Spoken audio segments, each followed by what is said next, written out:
dari Wahyu pasal 2 ayatnya yang ke-12 sampai dengan ayatnya yang ke-13. Kepada jemaat di Pergamus, dan tuliskanlah kepada malaikat jemaat di Pergamus, inilah firman Dia yang memakai pedang yang tajam yang bermata dua. Aku tahu di mana engkau diam, yaitu di sana di tempat tahta iblis.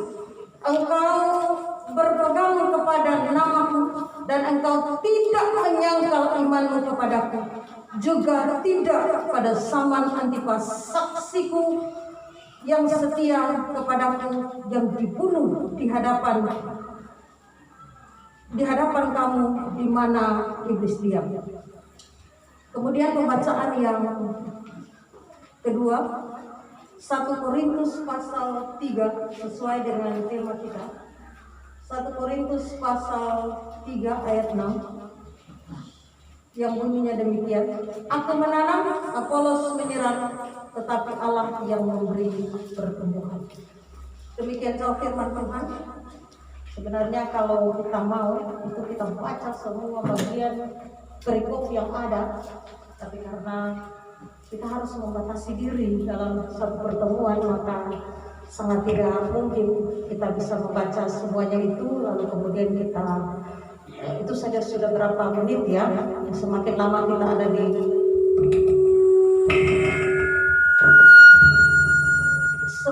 kita ada di satu gedung, semakin berisiko. Puji Tuhan karena di sini tidak ada kipas, gitu. Di sini kaca-kaca terbuka bagus, ventilasinya bagus, gitu ya. Di luar ingatnya social distancing ya. Jangan bikin klaster, jangan bikin malu-malu Tuhan Yesus. Saya selalu punya prinsip itu. Gereja tidak boleh bikin klaster, tidak boleh bikin malu Tuhan Yesus. Kita orang cerdas. Itu anak Tuhan tuh tidak bodoh. Jangan bodoh, jangan bikin klaster. Itu bukan iman. Kalau orang ada datang lalu beriman jadi buka masker, tidak perlu. Itu bodoh. Itu bunuh diri dan bunuh orang lain. Dan pembunuhan itu pembunuh tidak bisa masuk surga. Begitu, kasih tahu baik-baik. Itu bukan iman. Sekarang mari kita lihat Wahyu pasal 2. Yuk, saya bicara itu lagi. Pendeta ini bikin banget sekali. Tak apa-apa. Mungkin orang dunia udah murka saya sampai udah murka sedih murka, tahu Tuhan saja tahu hati itu. Tapi tujuannya kan untuk menyelamatkan, untuk melindungi, itu karena bentuk kasih. Ya, kadang-kadang kasih itu tidak harus lembut-lembut gitu kan. Nah, oke.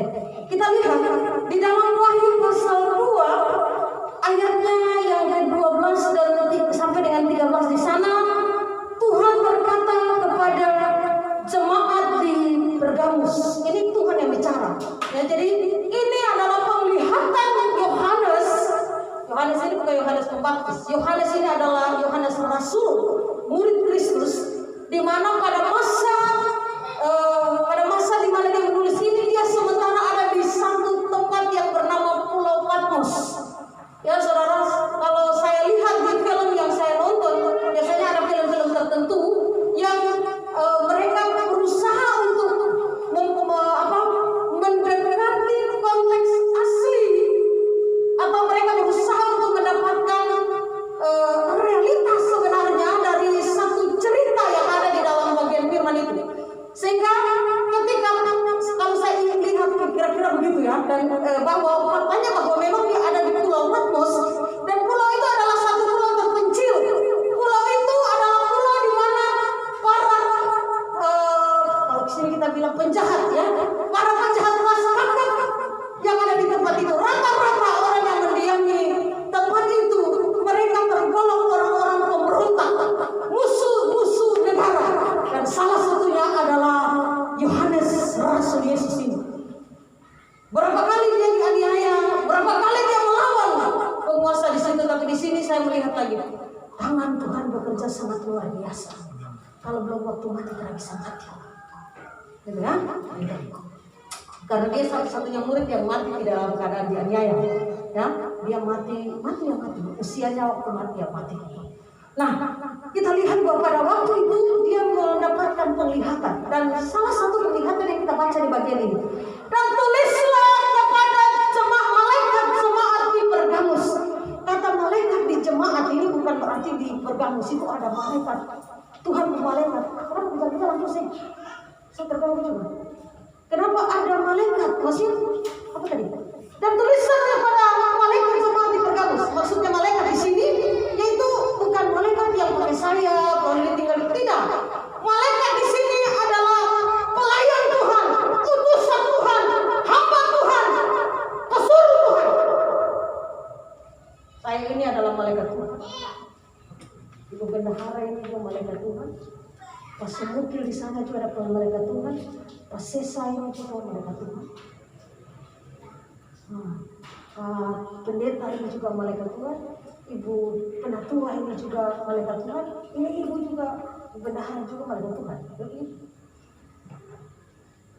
itu maksudnya malaikat Tuhan adalah hamba Tuhan, pesuruh Tuhan, pelayan Tuhan, babu Tuhan yang disuruh atau yang ditugaskan bekerja dan melayani di Pergamus. Jadi Tuhan suruh Yohanes untuk tuliskan kepada malaikat jemaat di Pergamus. Inilah firman Dia yang memakai pedang yang tajam yang bermata dua. Aku tahu bahwa di mana engkau diam. Maksudnya aku tahu engkau diam. Maksudnya ini maksudnya adalah hamba Tuhan ini, malaikat Tuhan ini, malaikat Tuhan ini atau utusan Tuhan ini atau budak-budak Tuhan ini. Jadi sebenarnya bicara tentang budak Tuhan ini bisa menuju kepada personal, tetapi juga bisa menuju kepada satu komunitas. Dan bahwa bagian ini ditujukan kepada komunitas karena dikatakan di sana tuliskan kepada malaikat jemaat. Itu berarti ada seorang yang menjaga, tetapi juga bahwa jemaat itu secara umum disebut sebagai malaikat. Jadi ingat baik-baik, semua jemaat itu adalah malaikat Tuhan. Pokoknya sampai yang menyebut diri hamba Tuhan, dia itu adalah malaikat Tuhan. Ya. Nanti bahasa Yunani bilang dolos. Dolos itu hamba. Kita lanjut. Lalu kemudian di sana bahwa aku tahu di mana engkau diam, yaitu di sana di tempat tahta iblis, dan engkau berpegang pada namaku. Jadi rupanya orang-orang yang di Pergamus ini itu mereka tinggal di satu tempat yang disebut dengan tahta iblis. Pergamus itu nama kuno tempat itu. Tahu Pergamus ini sekarang di mana? Ada yang tahu Hagia Sophia di mana? Ada yang tahu kasus Hagia Sophia? Di mana Pak? Turki. Itulah tempat Pergamus. Turki. Nah, sekarang kan Hagia Sophia sudah jadi bukan lagi milik gereja, ya tahu? Walaupun itu milik Katolik kan, tapi gereja toh. Sekarang kan sudah kembali jadi masjid. Saudara bisa lihat bahwa bagian firman ini Tuhan mengatakan bahwa aku tahu di mana engkau diam, yaitu di sana. Di sana itu di Pergamus, bagian ayat 12, di Pergamus, di tempat tahta iblis. Artinya bahwa orang-orang ini yang tinggal itu tahta iblis di sana berkuasa. Iblis berkuasa dan ada tahtanya. Supaya gampang begini. Supaya gampang begini. Saya kasih contoh beberapa saja. Ini kota. Kota itu ada satu puncak yang tinggi sekali. Itu bangunan kuilnya sekitar, kalau saya tidak salah sekitar 25 meter. Bangunan kuilnya saja di atas gunung ini, di atas puncak gunung ini dibangun satu kuil lagi. Itu namanya kuil Artemis. Untuk kuilnya orang Athena. Sudah di atas puncak ini, kasih tahu lagi kuil di situ. Jadi di sana ada kuil Artemis, ada kuil untuk dewa Zeus, ada kuil untuk dewa Hero, ada kuil untuk dewa Zeus, untuk dewa Demeter. Ada satu kuil lagi.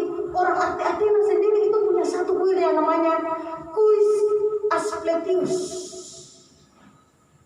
Ya, kuil air Asklepios ini dia punya lambang itu laki-laki berdiri, lalu dia punya tongkat itu dililit oleh ular.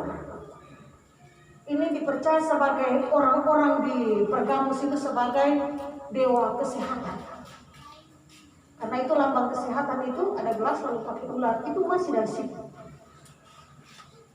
Sekarang siapa yang bilang itu antikristus jadi tidak boleh dibeli obat? Berani? Berani? Berani? Jangan bodoh. Bertahun-tahun kita semua ini ikut penyembahan berhala atau tidak?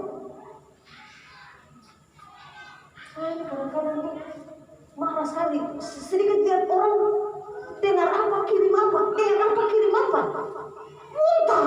Belajar harus tahu, baca kita tahu semacam-macam. Tahu kirim-kirim barang yang tidak sehat. Ya? Nah, sekarang kita lihat di sini bahwa jadi dewa Zeus itu dia punya istri itu Hero. Nah, ini dewa kesuburan, ya dipercaya sebagai dewa kesuburan. Ada juga dia punya adik yang kemudian disebut dengan dewa Demeter. Ya, jadi saudara, tempat itu baru cuma berapa saja? Banyak. Ada ratusan kuil di tempat itu. Dan itu pusat penyembahan berhala yang luar biasa hebat. Dan saudara, orang-orang di Pergamus ini hidup tergampang. Ada apa-apa sedikit, selalu orang Kristen yang disalahi. Contoh misalnya, tiba-tiba mereka sengaja, dan yang biasa bikin sengaja itu orang Yahudi. Membikin sesuatu, membakar sesuatu, tentunya itu orang Kristen. Maka orang Kristen dikejar-kejar untuk dibunuh. Jadi orang Kristen pada waktu itu sangat tidak mudah. Bayangkan kalau satu penguasa berkuasa, semua orang harus menyembah. Pada masa di mana Yunani berkuasa, maka orang semua harus menyembah kepada Artemis. Tetapi kemudian ketika Yunani tumbang, orang harus beribadah kepada Agustus, dewa Agustus. Oh, tidak menyembah Agustus. Konstantinopel kan ada belakang. Sebelum Konstantinopel itu ada ada Kaisar Domitianus, jahatnya luar biasa. Ada Kaisar Nero. Kaisar-kaisar ini itu adalah kaisar-kaisar yang jahat luar biasa, menganiaya orang Kristen di mana-mana, membunuh orang Kristen di mana-mana. Kalau tidak menyembah kepada Agustus, mati.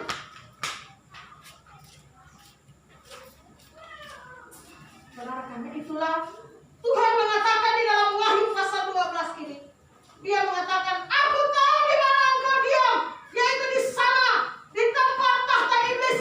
Engkau berpegang kepada namaku, dan engkau tidak menyangkal imanmu. Artinya bahwa konsekuensi hidup sebagai orang Kristen pada masa itu, di zaman itu, di Pergamus, bukan hal yang mudah, bukan hal yang gampang. Bayarannya adalah nyawa.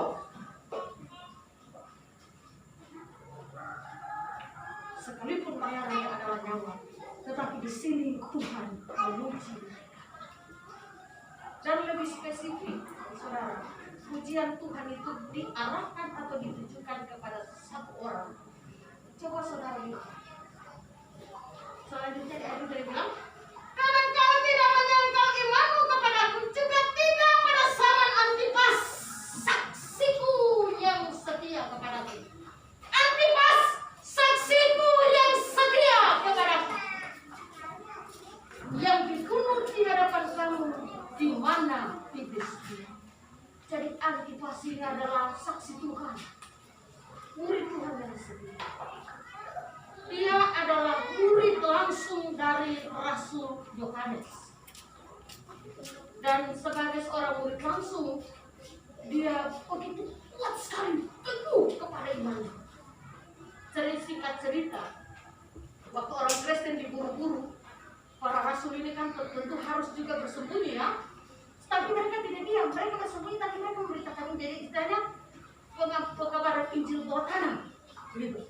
Seperti saudara-saudara kita di Jawa itu. Bagaimana Injil bisa, saat ini orang Kristen bisa 30% di Indonesia? Karena mereka bekerja di bawah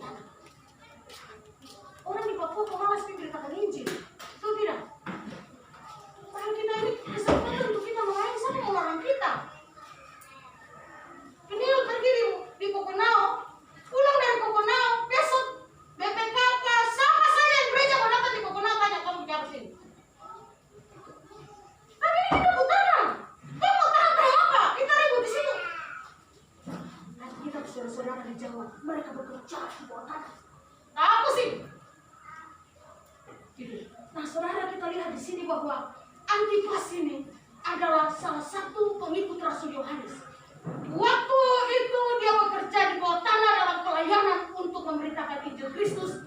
Tetapi kemudian satu waktu Kaisar menyuruh untuk mencari dan menangkap Antipas. Antipas dicari-cari, tapi kemudian ada satu muridnya yang ditangkap.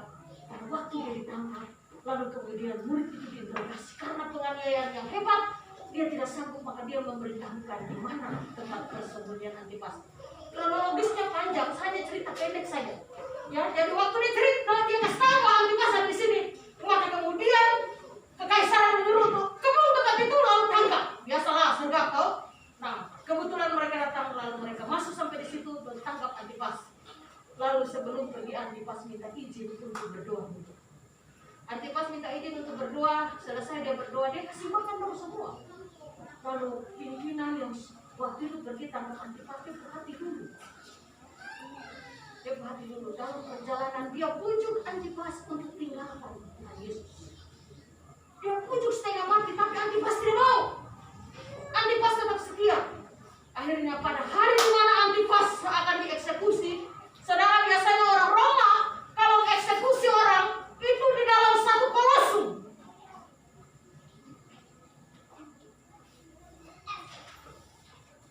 Oh my God. Itu dalam satu kolosum. Di luar tidak dengar. Dengar atau tidak? Oh, mantap. Di dalam satu kolosum, biar sudah Pak. Satu suara dan tambah besar kalau kurang. Nah, di dalam satu kolosum itu ya. Biasanya begitu. Lalu di mana orang-orang kemudian berkumpul di dalam kolosum kayak macam, kalau kolosum itu sekarang kita bilang macam stadium. Gitu ya. Di stadium. Orang duduk ramai. Lalu di situ saudara biasanya ada pintu-pintu yang siap untuk binatang buas keluar. Tapi hari itu eksekusi kepada Antipas itu bukanlah eksekusi yang biasa. Itu ada pelama besar sesiap. Pelama itu diisi air mendidih, api besar. Antipas akan direbus gitu. Sebelum Antipas masuk, kepala pasukan itu dia masih pujuk Antipas. Dia bilang, Antipas, sudah, kau lepas saja, kenapa kau lepas Yesus itu tidak bisa? Dia bilang, dari masih muda saya menerima dia, dari masih kuat saya menerima dia, sampai saya sudah seperti ini saya harus menyangkalnya. Ujung di mana saya akan berjumpa, untuk berjumpa dengan dia saya harus meninggalkannya. Tidak. Antipas berdoa dan saudara, dia punya keberanian, dia maju sendiri, orang tidak perlu dia. Dia bilang biarkan dia sendiri, dia maju dan dia masuk sendiri di dalam belanga panas. Itulah kenapa Tuhan menguji Antipas. Jarang-jarang Tuhan puji orang, Siapa yang mau Tuhan puji? Ada yang mau Tuhan puji? Saya kadang-kadang ingin sekali Tuhan puji saya. Tapi kalau kita mau cari pujian dari Tuhan, pasti manusia yang suka kau setengah mati manusia benci kita setengah mati. Bukan setengah mati tidak bisa, bukan. Dong benci kita setengah mati, rasanya lihat kita tuh macam kayak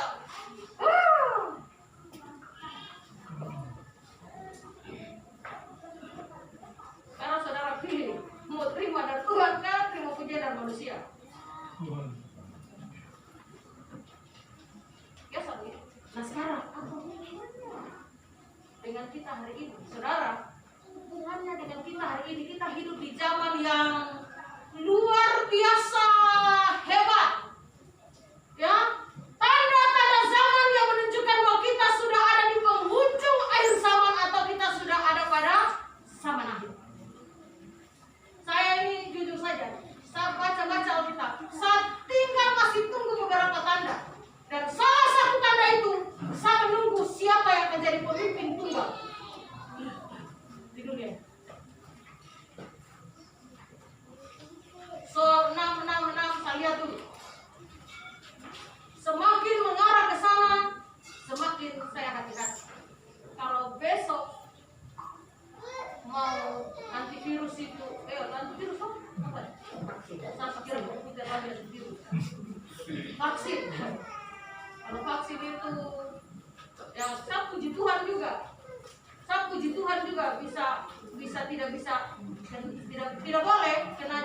begitu karena sudah ada punya penyakit ya. Ada 20 jenis penyakit yang tidak boleh divaksin antivirus corona. Salah satunya vertigo. Karena kita virus itu kan, kita antivirus itu, antibody itu kan, kita kan dikasih masuk virus itu. Virus itu dimasukkan ke tubuh kita supaya tubuh kita ini membentuk sistem kekebalan sehingga tentara keluar untuk lawan itu virus. Maksudnya begitu. Tapi itu sudah dibuat, bukan kita terinfeksi begini masuk-masuk. Memang betul itu ada, tapi itu memang sudah dirancang sehingga ukurannya kita harus bikin. Sehingga kita punya kekebalan terhadap corona. Begitu kira-kira. Nah, kalau corona masuk untuk orang vertigo, dia langsung ke pusat saraf, mati langsung. Makanya sekarang ini orang mati dengan jantung, orang mati dengan lambung, orang mati dengan TB, orang mati dengan malaria. Belum tentu malaria, TB, jantung, lambung belum tentu itu yang disebut dengan komorbid. Karena kalau dia masuk ke sudah punya penyakit itu, dia langsung situ. Dia hajar tuh sampai pada situ selesai kok bebas. Jemaat belajar baik-baik, jangan percaya orang bicara. Jemaat harus belajar, jemaat harus pintar. Murid Kristus harus pandai. Dapat. Amin. Ya. Jadi di sini kita melihat bahwa di zaman yang begini menakutkan ini, zaman ini sudah di ujung akhir sampai. Ada sedikit-sedikit andalan sabar, Nabi sampai begitu. Kalau sampai kita harus dipasangi chip, kita harus dipasangi chip dan kita hanya bisa makan dan minum kalau punya chip itu, maka sabar pemilih untuk mati. Caranya, saya pulang di kampung sudah. Saya bikin kebun, saya orang bisa berkebun. Saya bikin kebun, saya makan saja dari kebun. Saya hidup seperti zaman purba. Hidup dengan yang apa yang ada, tapi kalau sama pasang chip satu. Karena itu terlalu jelas. Ya, tapi pendeta satu waktu saya tidak percaya dia. Saya baca lengkap, saya cocokkan dengan apa yang saya tidak mau percaya orang sekarang ini. Kau pendeta siapa pun kau bicara, saya tidak. Saya baca lengkap, saya cocokkan dengan tanda ini. Saya buka semua tafsiran, saya bikin perbandingan bersama. Ya, nah kita ada di konteks ujung zaman ini. Apa yang harus kita buat? Ya, para hamba Tuhan yang ada di sini, sebagaimana Rasul Paulus menghimbau kepada jemaat Korintus untuk, di sini topiknya perselisihan, bahwa dia di sini Paulus mengatakan, aku Paulus menanam, Apolos menyiram, Allah memberi pertumbuhan. Karena itulah maka kita selaku hamba-hamba Tuhan yang Tuhan pilih, Tuhan tempatkan di tengah zaman yang begitu luar biasa hari ini, kita harus bertahan atas iman kita itu, jangan pernah mau goyah, dan kita tunjukkan kepada dunia bahwa kita adalah orang yang telah dipanggil, diutus, dan orang yang tentu saja berbeda dari dunia ini. Hidup kita harus berbeda.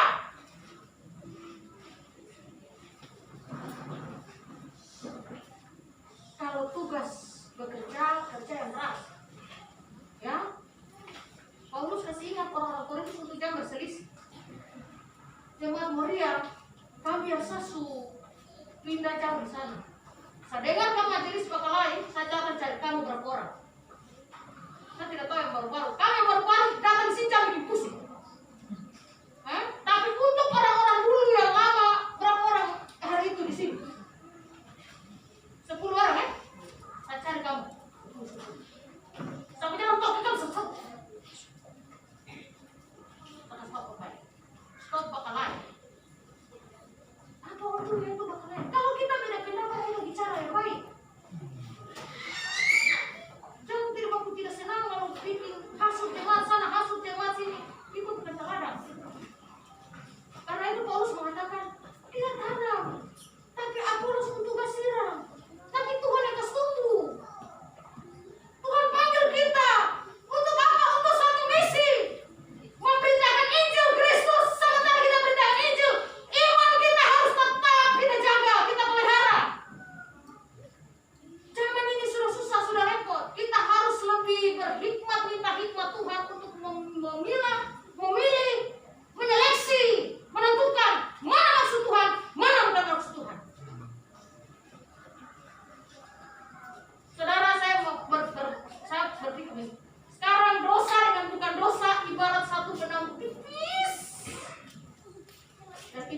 hebat sekali.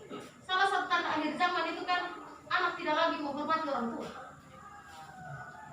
Satu tanda akhir zaman, anak tidak lagi menghormati orang tua. Berkali-kali sahabat bahkan orang-orang tidak pusing. Betul tidak? Tapi lihat sekarang orang tua bicara satu, anak bicara satu. Bahkan kita orang tua yang kadang duduk dengan orang bicara turun saja. Saya apa sekali penduduk situ pemilik. Satu model begini orang tidak suka saya. Tapi kita nggak tahu kita seperti itu. Dia beda sekali dengan psikolog anak hari ini. Sangat berbeda jauh. Kalau anak nakal dia minta utang, aku kasih dia utang betul. Salahkah aku kalau aku larang anak-anak jalan-jalan dalam gereja? Begitu. Orang tua saya sudah disuruh hormati, apalagi Tuhan masih tidak hormati dia. Aku anak kecil karena tadi gereja Tuhan bisa biru pulang untuk cukup. Dia pernah main piano di sini. Mama ada ini kasih tahu. Sampai dia. Mama ada bilang kau satu pulang, mama ada pulangnya saja kok betul.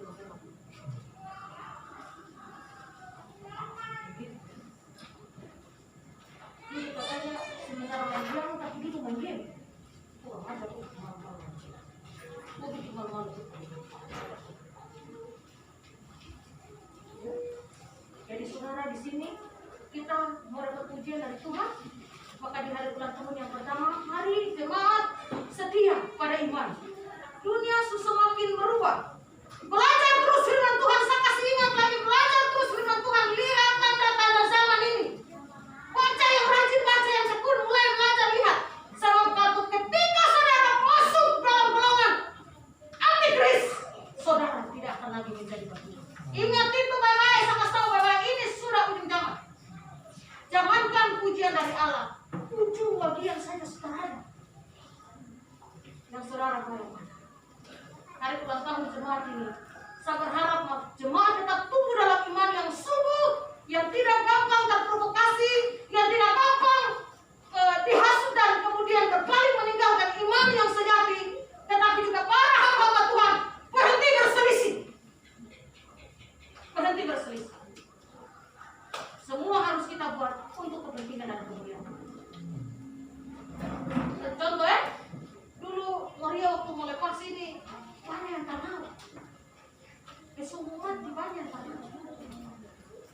Kan kirain dia sesepakat, tapi ada majelis yang tidak mau. Yang terakhir itu sang pergi sumpah karena tuh dia datang di pabrik.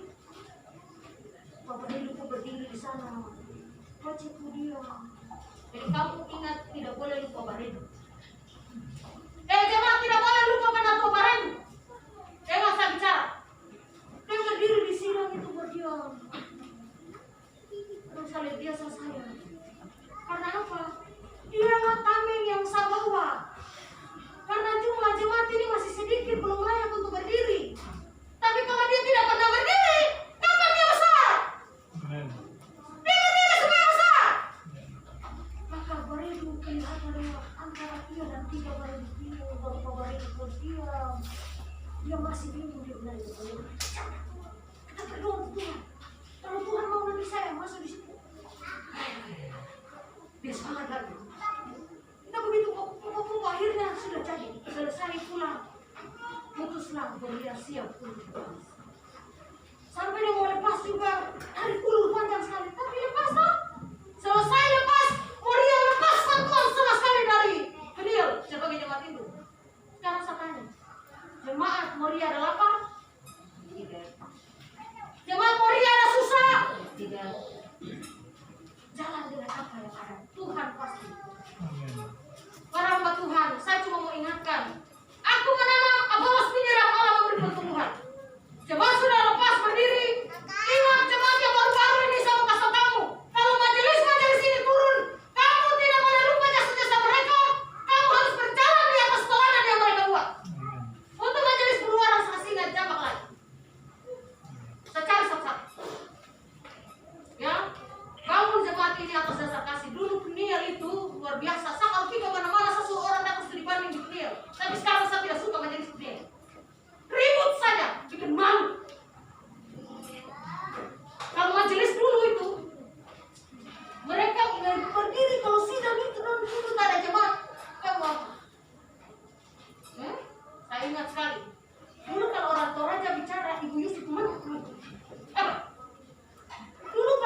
Saya tidak takut harus tinggal di Yerusalem. Karena yang pelihara saya Yesus. Amin. Jadi saya cuma mau kasih ingat, mari kita terus. Lama sekali. Kita mau kepanjang lagi. Ya satu jam. Oke, jadi mulai ingat Tuhan haru dan tahun ini mari kita sukacita ya. Sukacita karena Tuhan memberkati jemaat ini dengan tantangan yang begitu hebat. Kita berjalan dari waktu ke waktu, tapi Tuhan terus buka rezeki. Buktinya, walaupun sedikit, pemerintah tetap tidak pernah melepas tangan. Ada tak? Ada bantuan? Itu berkat Tuhan. Tadi Bu Bendahara sama tahu sudah bikin proposal. Karena lu bangun ini biasa bikin proposal, dia bisa bantu sedikit. Ini proposal saja. Pastilah Tuhan itu jalan. Ada saja berkat. Ya, oke. Sampai di sini Tuhan berkati firman-Nya bagi kita sekalian.